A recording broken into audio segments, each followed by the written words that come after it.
Hello and welcome to a Film Mixologist, the place on the internet thingy where having a YouTube channel finally starts paying off. In terms of, case in point, this unit that I've got here. But we got here is a Weber 3236, but it's a Brosol car, which is basically kind of a Weber made under license in Spain, which a viewer of the channel has sent me so that I can give it a once over. And so I'll show you a bit closer what we're working with, the condition of the carb, what are the slight issues that we have, and my plan to make this unit good. First thing first, you can see here that this isn't a Weber carb, it's a Brosol, and it's basically made under license from Weber in Spain. But it is, the classic, 32, 36 carb that we all know and love. In this particular case, obviously, we've got the primaries working lovely, but the secondaries are absolutely frigging stuck. Which isn't a problem. I can sort it out. I have sorted out many of these. And I think in here, what we're going to do is give it the treatment on the secondary slightly, well, I think we're gonna thin down this shaft in order to make this carb flow more than normal. Let me have a look if this idle mixture screw is coming out. It's a bit tight. Let's get ourselves a screwdriver. Yep, fine. This is okay. Phew, that was a close one. Okay, so it does appear to have here a manual choke, which is all good, no problem with that. And yeah, so this unit is nice and complete, or appears to be nice and complete at least. So now what we have to do obviously is kind of disassemble the unit.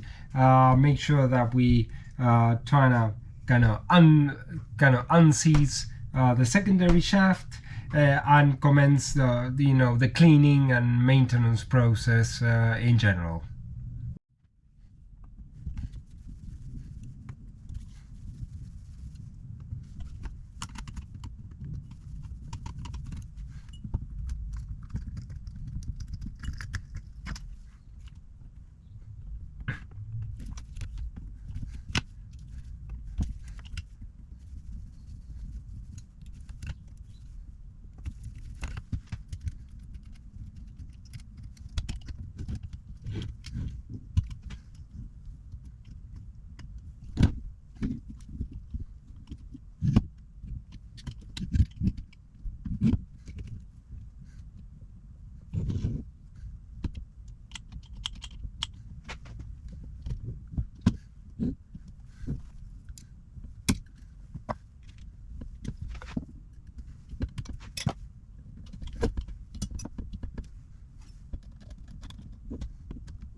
Okay, so while this unit is not perfect, it's not terrible either, it's kind of middle-ish kind of thing. So I'll bring you a bit closer with the camera and I'll show you what are the issues that we've got, which they can be resolved relatively easy-ish. Okay, so in no particular order, I mean, we've seen in the previous segment that the throttle shaft was kind of frozen. I mean, it does open up now, so that's kind of okay. I think it is probably but what the problem here is that the spacer is the wrong way around, I think, because if you look at it, this is like a little bit like bent, and I think this spacer should be here, then this, and this, in order to make it good, and that should make it work a little bit better. So look, now it's more or less working, so that's kind of okay. Now what I need to do is I need to take off the throttle plates. That's okay, but obviously if we look a little bit inside, that's where things get, you know, a little bit less great. So we got all this residue that we need to kind of sort out and clean. And if you look at all the interior parts, look at this idle jet, the way it's clogged up. That's pretty bad.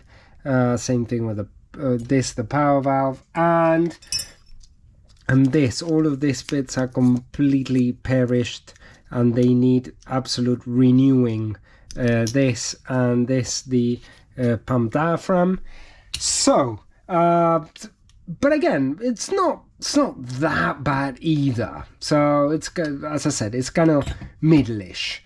So what we need to do now is we need to put all these parts on the ultrasonic cleaner, and let's, you know, commence the cleaning process, so that, you know, we can get on with the restoration. Okay, I've got a little problem here. I've got these emulsion tubes that, well, they don't want to come out.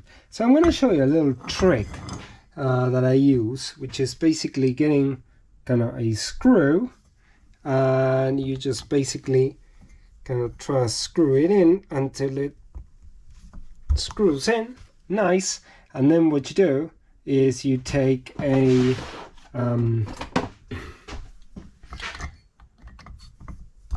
pliers and you just trying to take them out.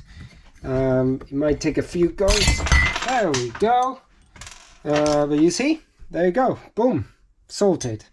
And look, because basically this dirt at the end, it kind of corrodes it, so that's why you have to deploy this little trick. Okay, so it's looking like we're finally started to win on this unit. This is the Brosol carb, and what I've done now is I've set the throttles and the throttle shafts and the throttle returns, and look at this, and the accelerator pump obviously, but it's that little ring that is important in carbs. So this has a very good return, but I need to show you a little bit closer what's the work that's been done to the throttles and the shafts, so that you understand what a kind of fast road carb is. I mean, I'm going to do a build on the channel in a couple of weeks. I mean, I've got the unit and it's going to be like a full-on race thing, so we will do that over the next couple of weeks. But now let me show you what the fast road kind of setup is for the throttles. Alrighty, so as you can see, the secondary shaft has been relieved of its kind of semicircle there, and yeah, let's do this there we go. And so basically when it opens, the only restriction that you've got is this side and the kind of throttle, the throttle screws, if you want the kind of quite low profile. I think you can see it there. So actually now this carb at wide open throttle is gonna flow this side is going to flow more than what it would have been like if it had this and the quite bulky kind of screws on top of them. So because they cause a lot of restriction. In the primary side, however, things are a little bit kind of tamer, in the sense that the only thing I've done, as you can see there, I've put kind of slightly lower profile screws, and they're slightly more kind of aerodynamic, and obviously I took out kind of the bits at the end. These are, by the way, these are the Lorto 48 turbo screws that I kind of recycled, but they fit very well for this application. So, and there we go. So we got good returnage, which is what you want. Obviously, accelerator pump also returns, which is good. So yeah, now what we need to do is we need to start putting all this kind of other kind of bits and bobs on the carb to make it, you know, operational. So what you know, I think it's done.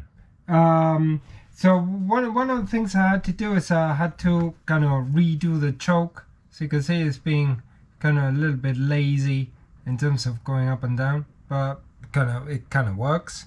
Obviously it can be adjusted. It's just like a holly choke, really, that you loosen it up a bit and you go like up and down like this to create kind of a bit more tension on the spring.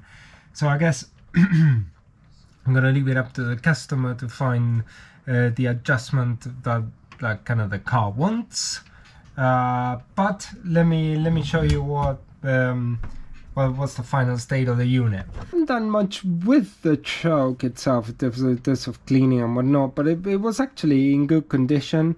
From the last segment of the video, obviously I've done the idle mixture screw with an O-ring, and your idle jets as well, and they both need O-rings in there, so I put brand new ones. There was also another O-ring here between the vacuum passage for the choke. This one also needed to be done, so that's all done. And yeah, so let's try one more time the throttle action. There you go, beautiful. So yeah, so this unit is nice and ready to, you know, go back to the customer, and hopefully he can start it to, you know, put it to good use. I mean, I don't know which car is going to use it on or that kind of stuff, but I'm sure it's going to be good. So I want to say thank you for watching this episode, and as I said in a previous segment, I mean, I'm going to be doing a 32-36, you know, full race build in the channel very soon, as soon as I've got time. But in the meantime, I want to say thank you very much for watching, and I'll see you in the next episode.